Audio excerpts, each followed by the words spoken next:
कहते हैं कि कुछ यात्राएं मंजिल तक पहुंचने के लिए नहीं होती, बल्कि किसी अधूरी कहानी को पूरा करने के लिए होती हैं।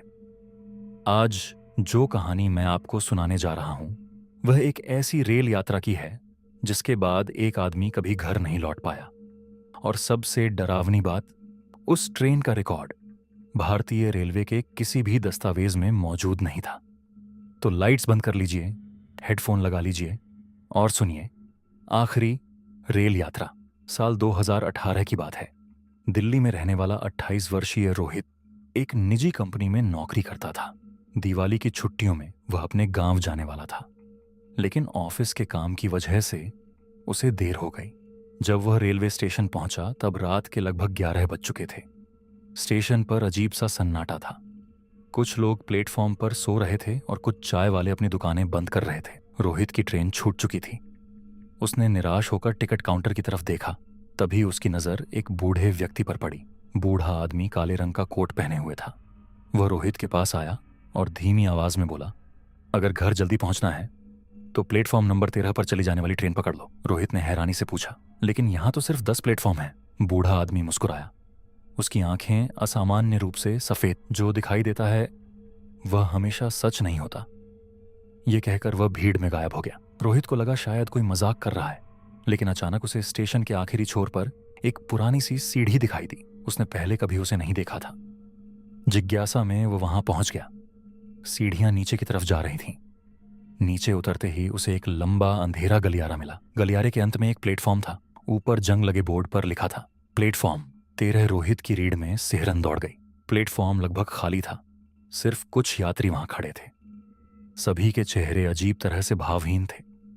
कोई बात नहीं कर रहा था, कोई मोबाइल नहीं चला रहा था, बस खामोशी। अचानक दूर से ट्रेन की सीटी सुनाई दी, लेकिन वह सीटी सामान्य नहीं थी। ऐसा लग रहा था जैसे कोई दर्द में चीख रहा हो। कुछ ही क्षणों बाद काले रंग की एक पुरानी ट्रेन प्लेटफॉर्म पर आकर रुकी। उस पर कोई ट्रेन नंबर नहीं लिखा था। दरवाजे अपने आप खुल गए। सभी यात्री बिना कुछ बोले अंदर चढ़ गए। रोहित ने सोचा शायद कोई स्पेशल ट्रेन होगी, और वह भी चढ़ गया। डिब्बे के अंदर पीली धुंधली रोशनी जल रही थी। सभी सीटें भरी हुई थीं, लेकिन अजीब बात यह थी कि कोई किसी की तरफ नहीं देख रहा था। सबके चेहरे नीचे झुके हुए थे। रोहित को एक खाली सीट मिल गई। उसके सामने एक छोटी लड़की बैठी थी। वह लगातार खिड़की के बाहर देख रही थी। रोहित ने पूछा, बेटा कहाँ जा रही हो? लड़की ने धीरे धीरे उसकी तरफ देखा। उसकी आंखें पूरी तरह काली थीं, वहीं जहां सब जा रहे हैं। रोहित का गला सूख गया। कुछ देर बाद ट्रेन एक स्टेशन पर रुकी। रोहित ने खिड़की से बाहर देखा। स्टेशन का नाम था मृत्युनगर। उसने सोचा शायद रोशनी की वजह से गलत पड़ रहा है, लेकिन तभी उसने देखा प्लेटफॉर्म पर खड़े सभी लोग उसे घूर रहे थे, एकटक, बिना पलक झपकाए। और फिर सभी मुस्कुराने लगे।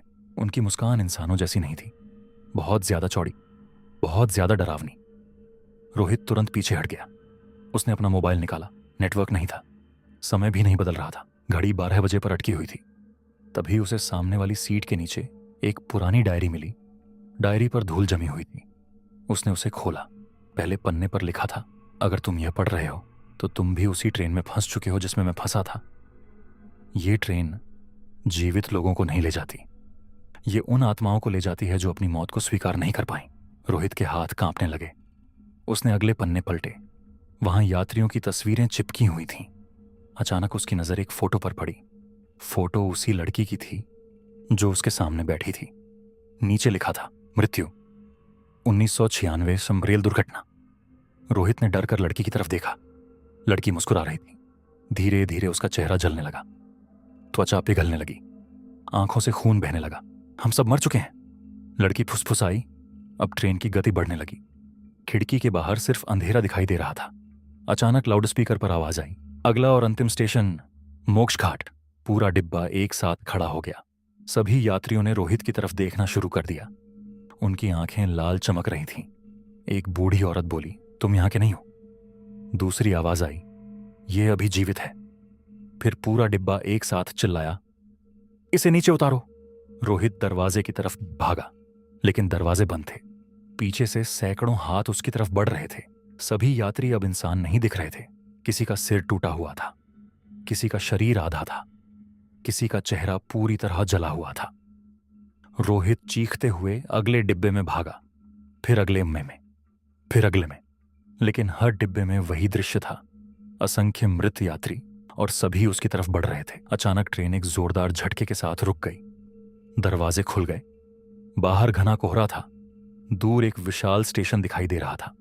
स्टेशन पर लाखों परछाइयां खड़ी थीं, मानो मृत आत्माओं का समुद्र हो। तभी पीछे से वही बूढ़ा आदमी दिखाई दिया जिसने स्टेशन पर उससे बात की थी। वह मुस्कुराया। मैंने कहा था ना, जो दिखाई देता है वह हमेशा सच नहीं होता। रोहित चिल्लाया। मुझे जाने दो, बूढ़ा आदमी बोला। तुम्हें याद नहीं, आज सुबह जिस बस में तुम ऑफिस जा रहे थे उसका एक्सीडेंट हुआ था। रोहित की आंखें फैल गईं। अचानक उसके दिमाग में दुर्घटना के दृश्य लौट आए। टूटी हुई बस, खून, चीखें और उसका अपना निर्जीव शरीर। रोहित समझ चुका था, वह पहले ही मर चुका था। वह पूरी यात्रा एक मृत आत्मा की तरह कर रहा था। धीरे धीरे उसकी आंखों से आंसू बहने लगे। ट्रेन के सभी यात्री शांत हो गए। बूढ़े आदमी ने हाथ बढ़ाया। चलो, तुम्हारी आखिरी रेल यात्रा पूरी हो चुकी है। रोहित ने कांपते हुए उसका हाथ पकड़ लिया और दोनों घने कोहरे में गायब हो गए। उस रात के बाद किसी ने रोहित को नहीं देखा, लेकिन रेलवे कर्मचारियों का दावा है कि आज भी कुछ सुनसान स्टेशनों पर आधी रात के बाद एक काली ट्रेन दिखाई देती है जिस पर कोई नंबर नहीं होता, और उसके अंदर बैठे यात्री कभी अपनी मंजिल तक नहीं पहुंचते। तो दोस्तों, आपको क्या लगता है, क्या सचमुच ऐसी कोई रहस्यमयी ट्रेन मौजूद हो सकती है, या यह सिर्फ एक डरावनी कहानी है? अपनी राय कमेंट में जरूर बताइए। अगर कहानी पसंद आई हो तो वीडियो को लाइक करें, चैनल को सब्सक्राइब करें और बेल आइकन दबाना न भूलें। फिर मिलेंगे एक और डरावनी कहानी के साथ।